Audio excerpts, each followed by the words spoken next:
Anyone can be a millionaire. Lessons from the Everyday Millionaire book. Who can be a millionaire? Can I? Can you become one? Hey guys, and welcome back to the Cash Kid Podcast. Today, we're talking about something that most people think is impossible, but actually isn't. You don't have to be born rich, and you don't have to be famous. You don't even need a six-figure salary. But what do you need? That's what we're gonna talk about. So, you got some cash. Maybe from an allowance, or that money your grandma gave you for your 7th birthday. Here you go, sweetie. Woohoo! Thanks, Grandma! Whatever it is, what are you gonna do with it? Spend it, hide it away, or maybe invest it? Let's start learning how to make that money grow. Time to learn how to be a cash kid.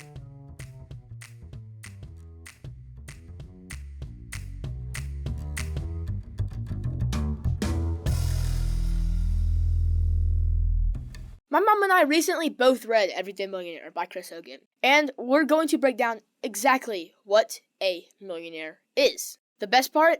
Almost anyone can do it. It just takes smart financial choices, patience, and the right mindset. I learned a ton from this book. It actually shocked me how wrong most people are about who millionaires really are.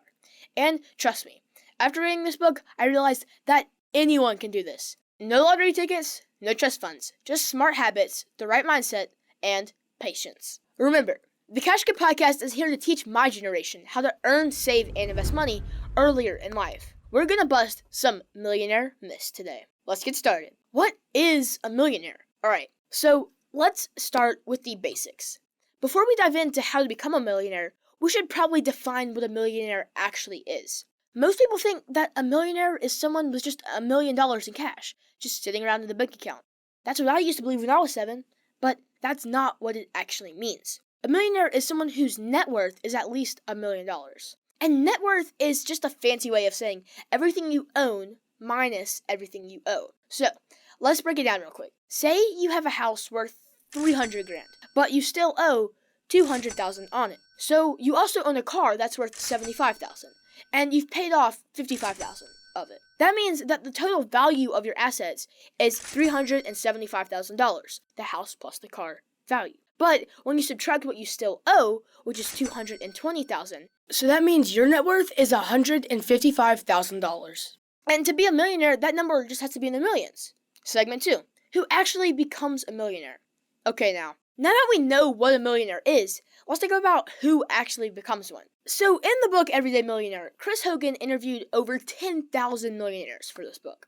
What surprised me was that most of these people who are millionaires, honestly, I thought it'd be people who are making six-figure salaries and are big CEOs, athletes, or tech geniuses. But in reality, the majority of people are regular people. They're teachers, engineers, small business owners, even some people working in everyday jobs. Most of them never even made over $100,000 a year. That blew my mind. The idea isn't about how much you make, but how much you keep is huge. So many people think that you have to have some crazy high-paying job to build wealth. But it's really about spending smart, saving consistently, and avoiding debt. Okay, so there's a myth or like a stereotype about millionaires that Chris Hogan debunks in the book. And it's the thoughts that millionaires always live these flashy lives, with fancy cars, designer clothes, huge houses. And for my generation, because that social media and movies, it's just so drilled into our heads that that's just the truth. We feel that we have to be, look, and live that way just to be rich.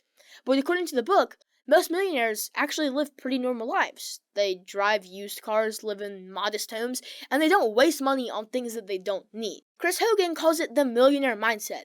They don't care about looking rich. They care about being rich. Big difference. Most people think that millionaires come from rich families or inherit their money.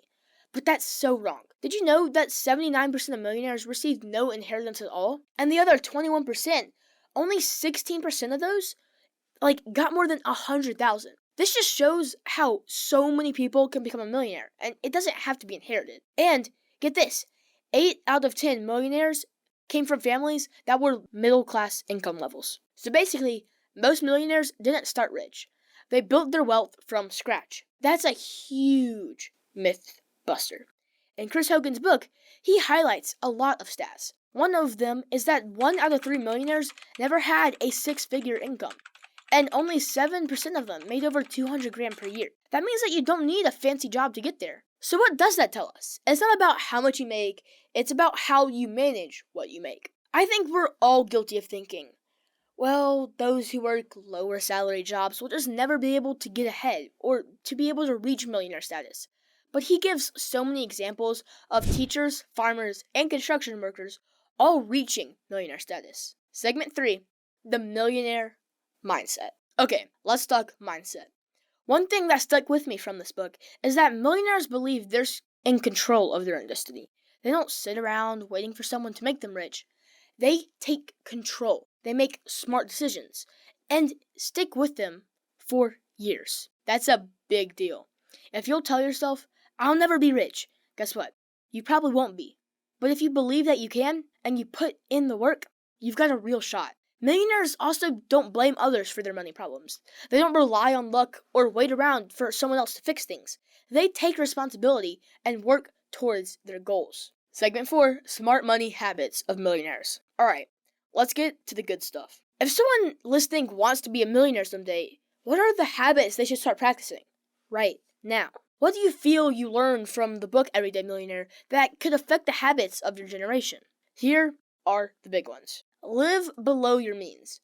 Millionaires don't spend every dollar they make. They budget, they save, and they avoid debt. Plan for big expenses.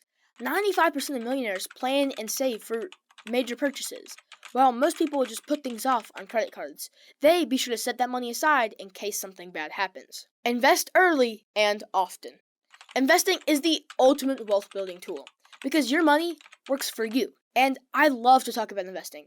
Yes, investing is huge. The stock market will go up and go down. But over time, it grows. And your money is making way more than just saving it alone. It doesn't take a ton of time. You just set it and let it grow. Sure, there'll be recessions and dips in the long run, but the market always bounces back. And now for our fifth and final segment, how to get started now. Alright, let's wrap it up. What's the first step someone should take if they want to be a millionaire? Step 1, start saving and avoid debt. Credit card debt will keep you stuck, so don't use it for things that you don't need. Step 2, live below your means. If you get $20, don't spend $20. Maybe you could spend $15 and save $5. Just doing small things like that will help you be able to get there. Step 3, invest early. Even if it's just a little at first, get started. Dip your toes. And most importantly, remember that anyone can do this. It's all about time, discipline, and smart choices. Alright, that's a wrap. If you like this episode, be sure to subscribe to the Cash Kid Podcast so you don't miss our next episode. And if you've read Everyday Millionaire, let us know your thoughts. DM us on Instagram or leave a review at Cash Kid Podcast. Also, check out our website so you can buy some Cash Kid merch and donate to keep this podcast running. Remember, anyone can be a Cash Kid. You just have to learn how to become one. Cash Kid, out. The information presented represents the views and opinions of the guest. This podcast does not intend to provide personal investment advice. This content has been made for informational and educational purposes only. To make a full and informed investment decision, we advise you to speak with a financial advisor. And for kids, definitely your parents first before investing.